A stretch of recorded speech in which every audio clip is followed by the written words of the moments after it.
ഇന്ത്യയിലെ കുറച്ച് നല്ല ആക്ഷൻ മൂവീസ് നോക്കിയ സമയത്താണ് എന്റെ ശ്രദ്ധയിൽ ഇത് പെടുന്നത്. രാഷ്ട്ര കവചവും. പിന്നെ എന്റെ റിവ്യൂസ് ആൾക്കാരൊക്കെ പറയുന്നത് ഇതിനകത്ത് ക്യാപ്റ്റൻ അമേരിക്ക പബ്ജി ഒക്കെ ഉണ്ടെന്നാണ്. അങ്ങനെ പിന്നെ IMDb പോയി റേറ്റിംഗ് നോക്കിയ സമയത്ത് നല്ല റേറ്റിംഗ് ഉള്ളതുകൊണ്ട് തന്നെ പോയി പടവും കണ്ടു. The best action movie of all time, the രാഷ്ട്ര കവചവും. കഥ തുടങ്ങുന്നത് തന്നെ നമ്മുടെ നായകനെ കുട്ടിക്കാരെ കാണിച്ചുകൊണ്ടാണ്. അവന്റെ അച്ഛനാണെങ്കിലും ഇന്ത്യൻ നേവിക്ക് വേണ്ടി രക്ഷകവചം എന്ന് പറഞ്ഞ ഡിഫൻസ് സിസ്റ്റം ഉണ്ടാക്കിയാണ്. അല്ല ഒരു സെക്കൻഡ്, ഇത് ഞാൻ എവിടെയോ കണ്ടിട്ടുണ്ടല്ലോ. അല്ല നമ്മുടെ ഷർഫണ്ടിന്റെ മോനായിട്ടുള്ള ടൈഗറും ഗില്ലാടിയും കൂടി അടിച്ചു ചേർത്ത ബെഡമിയും ചോട്ടമീനത്തും ഇത് തന്നെയല്ലേ കാണിക്കുന്നത്. അങ്ങനെ ഒരു ദിവസം കുറച്ച് പേര് നായകന്റെ വീട്ടിൽ തീയിട്ടിട്ട് നായകൻ അച്ഛനെ കിട്ടാൻ ചെയ്തുകൊണ്ട് പോകും. അതിനുശേഷം പടം നേരെ പ്രസന്റിലേക്ക് വരും. പിന്നെ കാണിക്കുന്ന നായകന്റെ ഒരു കുറച്ച് ഇൻട്രസ്റ്റിംഗ് ആണ്. താഴെ ബോട്ടിലാണെങ്കിൽ കുറെ ടെററിസ്റ്റുകളും മോളിൽ ഹെലികോപ്റ്റർ നമ്മുടെ ഓമു. അങ്ങനെ ആർമി ബേസിൽ നിന്ന് ഓമിന് ഇൻസ്ട്രക്ഷൻ കാര്യങ്ങൾ കൊടുത്തോണ്ടിരിക്കുകയായിരിക്കും. അപ്പോഴേക്കും കരണ്ട് അങ്ങ് പോകും. അല്ല ഇതേത് കുന്നുകൊളുത്ത് ആർമി ബേസ്. ഓമാണെങ്കിൽ ഇതൊന്നും മൈൻഡ് ചെയ്യില്ല. പുള്ളിക്കാരനാണെങ്കിൽ മോളിൽ നിന്ന് താഴെ ഒറ്റച്ചാട്ടം, പിന്നീട് വെള്ളത്തിൽ നിന്ന് മുകളിലേക്ക് ഒറ്റച്ചാട്ടം. ആരുടെ ഇവൻ സൂപ്പർമാരിയോ. ബോട്ടിക്കാർ എങ്ങനെയാണെങ്കിൽ ആദ്യം കുറെ പേര് വെടിവെക്കും. പിന്നീട് അത് മടുക്കുമ്പോൾ കുറെ പേര് അടിക്കും. പിന്നെ അതെല്ലാം കഴിഞ്ഞിട്ട് വെടികൊണ്ട് മരിക്കും. തലക്കൊരു വെടികൊണ്ട് ആരാണെങ്കിലും മരിക്കും. പക്ഷേ ദിസ് ഈസ് ബോളിവുഡ്. ഇവിടെ ഓമാണെങ്കിൽ കോമയിലോ പിന്നെ 2 ദിവസം കഴിയുമ്പോൾ ചാടി നിൽക്കും. തലയ്ക്ക് മുള്ളുകൊണ്ട് വല്ലൊരു പാടെങ്കിലും പറ്റില്ല. Thanks to director sir. പക്ഷേ ഇപ്പൊ ഒരു പ്രശ്നം എന്ന് വെച്ച് കഴിഞ്ഞാൽ ഓമിന്റെ അച്ഛന് കിട്ടാൻ പോയതെന്ന് വെച്ചാൽ ഓമിന്റെ ഓർമ്മകളെല്ലാം പോകും. Bro congratulations. ബുദ്ധിയില്ലാത്തതുകൊണ്ട് അതൊന്നും പോയില്ലല്ലോ.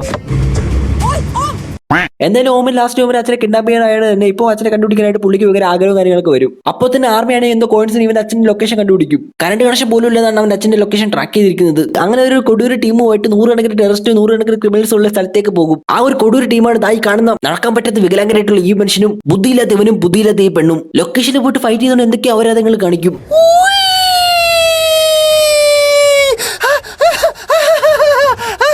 അങ്ങനെ അത് കഴിയുമ്പോൾ പുള്ളി കുറച്ചു നേരം കീടനാശിനി അടിക്കും. അതിനിടയ്ക്ക് പ്രകാശ് രാജ് എന്നിട്ട് ഇതിനെ മറ്റേ കാലിന് വീത് ഫ്രണ്ടിനെ പിടിക്കും. അങ്ങനെ ഫൈറ്റ് ഒക്കെ നിർത്തിയില്ലെങ്കിൽ ഇവനെ ഷൂട്ട് ചെയ്യുന്നു പറയും. പിന്നല്ല ആരൊക്കെ എന്തൊക്കെ പറഞ്ഞാലും നമ്മുടെ ഓമ കുലുകൂല. ഒറ്റ ലക്ഷ്യമേ ഉള്ളൂ. എടേ കള്ളക്കോഴി ഓമേ. അതെ വെടിവെക്കുന്നതിനേക്കാളും പവർഫുൾ ആണല്ലോ അടിക്കുന്നത്. നല്ല കിടു ഐഡിയ. അങ്ങനെ ഇവർ കുറച്ചു നേരം പ്രകാശ് രാജിന്റെ കൺപീട്ടി നിന്നിട്ട് ഗോമാളി കൊണ്ട് മരിക്കുമെന്ന അവസ്ഥയായപ്പോഴത്തേക്കും ഒരു രണ്ടുപേരും ഒരു പ്ലാൻ കിടും. വില്ലന്റെ കയ്യിൽ നിന്ന് കൺ തട്ടിപ്പറിച്ചിട്ട് സ്വയം വെടിവെച്ചങ്ങ് മരിക്കും.